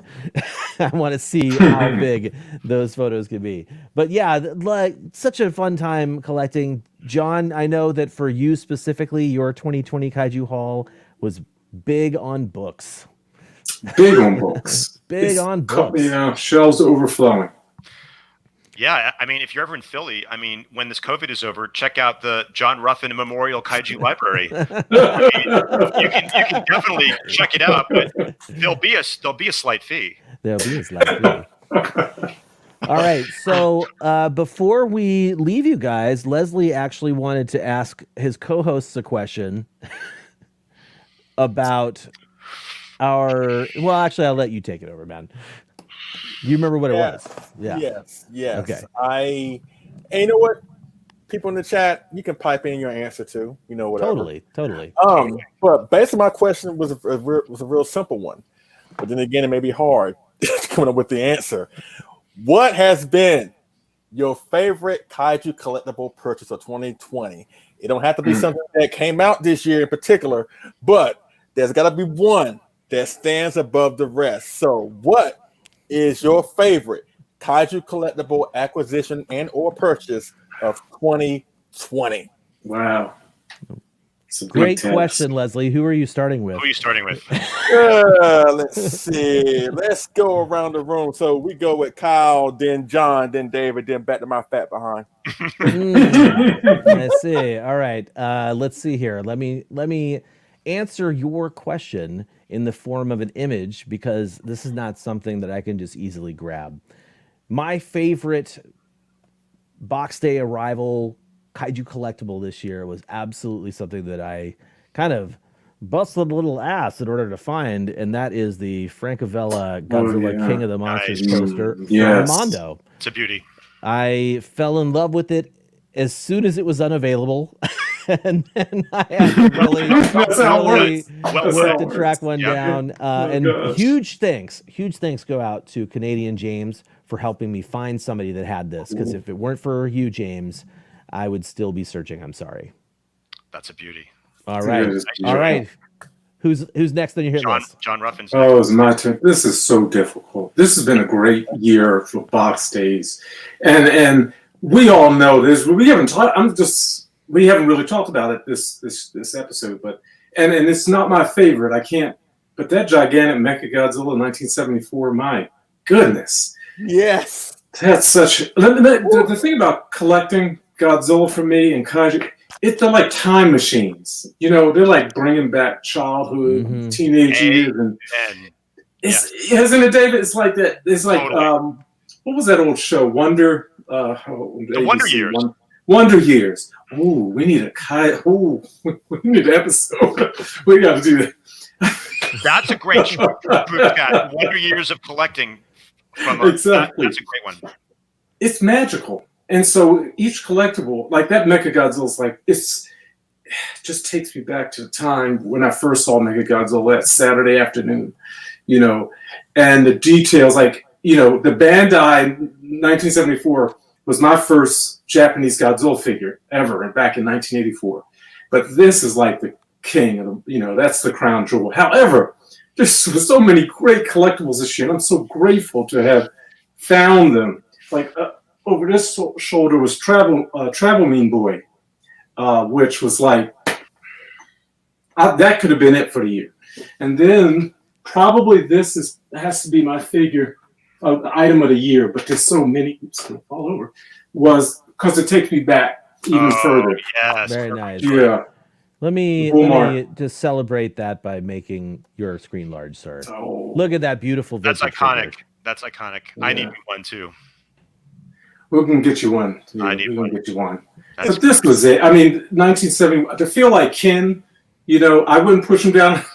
I wouldn't push him down. A slide board. But this is probably the height of collecting. But I have to say, if it wasn't this one, and I'm going to try to be quick, but I could go on and on. It's got to be the and it's small, but anything Godzilla versus Mechagodzilla in 1974 for me is like the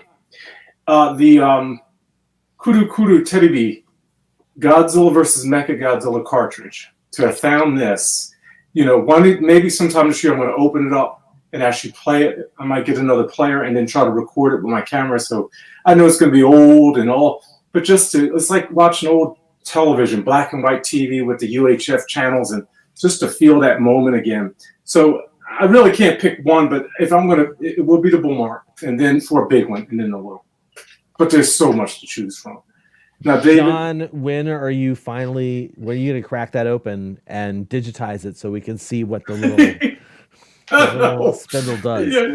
And I've been so into film. I mean, I've been like really into trying to get old cassette stuff, and just to have the just pieces of the films just makes me happy. I'm going to try soon. I need to do a little search. I might have to find a backup, because if I ruin this, I will just. I'd be afraid that you'd have to actually crack that open and pull out the film and literally put that into a film scanner. So, yikes! Because the player works. The player's brand new that I have, but I think I'd only get it to work one time, and it's going to work right one time. After that, I'll be too afraid to try it again. So, David, of all the things this year. Oh wow, this was tough, and you hit the nail on the head. For me, one of the main reason that I love these things so much is the waves of nostalgia that flood over me when I get these figures. Especially the Showa stuff. Absolutely love it. Just brings me back, and that's why I chose those pieces for my gift guide, because they're from my past. Built those kits when I was a kid, and just seemed perfect to showcase around the holidays. But I narrowed it down to this figure, and forgive me while I go grab it. This is my all-time favorite piece for 2020. Lord Jesus. I'm just seeing how many of you are paying attention, and if you're falling asleep, here's where you wake up, because no, this is not my favorite of the year. No big surprise. This is actually one for Eric Henry that I'm doing a little bit of paint touch-up for, but I just had to put it out there because everybody by now knows my feelings on this thing. Having said that, it is a beautiful figure. The sculpting is fantastic. The dorsal plates are beautiful. The scales, everything is great, except for that tiny pea head. It's so small. I just can't stand that the head is so small. It almost looks like it's super deformed. Now, even Keith, when he saw this, he goes, "Oh no, you didn't get that, did you?" So, "Oh no, this isn't mine." and I was so proud of him. He actually said, "That head is so small, it kind of looks like Red King." And I was like, "You go, Keith. You know what Red King is." I was just stoked that he liked that. So no, this is not the one. I just doing it for fun. Definitely not the one. Put it in a wood chipper. You're a trip. You are. You're a trip. So let me, like everyone before me said, this is super hard. I got a lot of great stuff this year. An honorable mention is the Ibaraki 40 centimeter KOC 64 Godzilla. Yeah. One of the best models I've ever put together. It's an amazing piece, a highlight of my collection. But this is what I actually chose. This is the Knots storyboard Godzilla. That was released in 2019 Winter Wonderfest while we were in Japan. That's a whole other story. I didn't get it then. I ended up getting it later on. And this was the red version. This was the solid, unpainted red version. But some dear friend of mine in Japan actually did a custom paint job for me. And incredible. I just received it in 2020.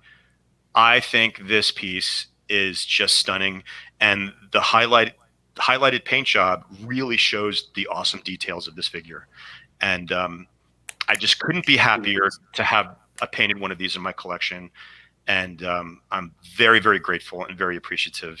And I don't even think if we'll ever see this figure again be, reissued. Hopefully for you guys who don't have one, it will. But I wouldn't hold my breath because this was a very, very limited. They only had the license for this for 1 day. So, and as far as I know, getting licenses for Godzilla images that weren't actually on the screen is super difficult to do, if at all. So I'm so thrilled to have this. Thank you so much. I love it. It's beautiful. Yes. That's my choice. Fantastic. Now, let's move on over to Leslie. Wait, where the hell are you? Up there. Okay. Leslie. I had it right. You screwed me up. Leslie's up there. Leslie, what do you think is the best thing or your favorite thing that you received in 2020? And despite the circumstances, I did grab some great pieces. Like the Wonderfest 54, you saw that. I grabbed that this year. I reclaimed the Rick 64 with the blue dorsal plates. I got my hands, actually also, I didn't showcase them yet, but I got my hands on the 2011 Wonderfest set of the Gargantuas. I got that this year. Nice. So there's a lot of things that, I did get. And this guy would have been one. He would have. And take nothing away from this guy. The gigantic Mechagodzilla is awesome. And he would have been my favorite figure acquisition of the year. That is until October rolled through. And I want to give a huge shout out once again to the awesome folks at KAIJU Live, AJ Russo and all them, and my beautiful wife Sandra. And the gigantic 1964 standard Godzilla from X Plus is my favorite acquisition of this year. And for this reason, I didn't expect to get this. When AJ does his show, sometimes, he put up like a spoiler video or a post or what may be coming on, or what he may be selling on the upcoming show. And when I saw it, I was like, wow, I was expecting to get it, whatever.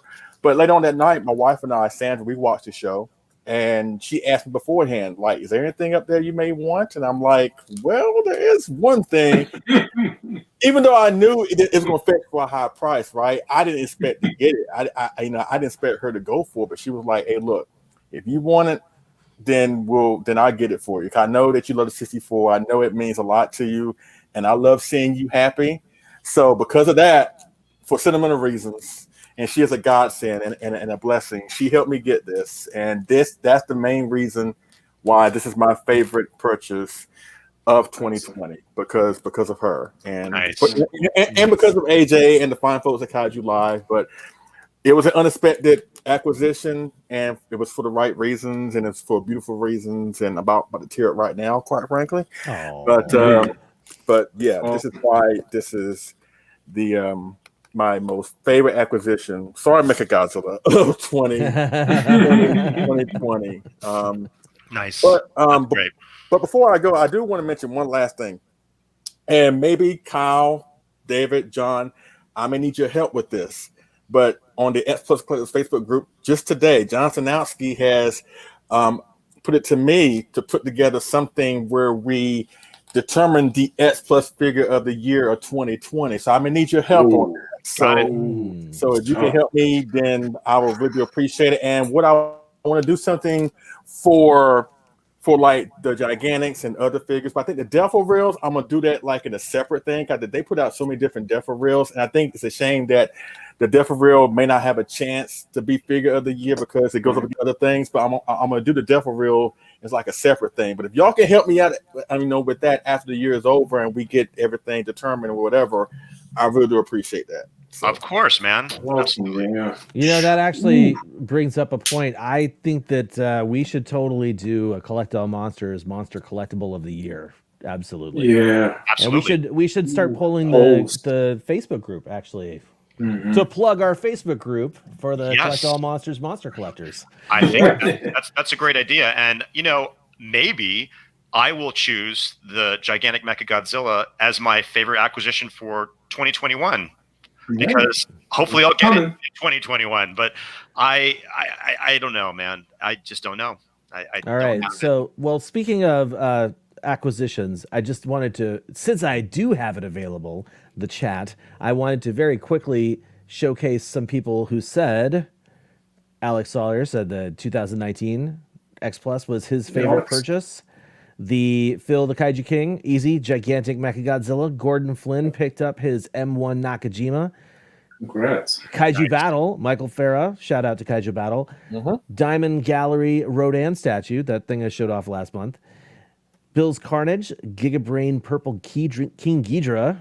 Pat got a Bullmark Giant Godzilla. Ryan Mitchell got the MM28, Monster Maker 28, Mechagodzilla. Larry Latham picked up a Marvel Godzilla #3, I guess for the 35, or maybe it's not for the 35-cent cover price. Maybe it was 35 cents on the cover price. Yeah, lots of responses here. Liam says as the tie between the 93 30 centimeter and the 2019. Great pieces, of course. Godzilla Train says the 93. Ryan Mitchell also says his KOC, and Bill's Carnage chimes in to say that the KOC G2K is going to be sweet. And Tim Mountain echoes that figure of the year for Mechagodzilla. Man, no one said the 84 Sakai. Yeah, that would have been my maybe choice. we didn't talk too much about it during this episode. Maybe that's why they didn't mention it live. Beautiful. It's beautiful. Anyway, it's beautiful. All right. Well, I think that's going to wrap it up for this particular episode. Thank you guys so much for being here. I am going to take over Christine's outro segment. So, but I'll get to that later. First, we'll kick it over to Leslie. Yeah, so thanks for watching, everyone. Please remember to subscribe to the channel and hit that like button if you had a good time, which I know you did, watching this show today. Yes, yes, yes. So let's keep the collecting conversation going. So please join us on our, well, now not so new Facebook group, and you too can be a Collect All Monsters monster collector. And if you're not catching this episode live, let us know in the comments if you liked what you saw or have any questions about today's episode. And please don't keep us a secret. Share the show with your fellow collectors, fellow fans, anybody that you think might be interested in watching this show. Those are the kinds of people we want watching the show. And that is going to do it for this particular episode. Thank you guys so much for watching live. Thank you guys here, and my co-host, for being here to do this particular episode. It's been a ton of fun. And I will say that until next time, our planet may be doomed, our Earth devastated, the monsters are in revolt, and civilization is in chaos. We must unite and collect all monsters. Call wins. Have a good night, everybody. Happy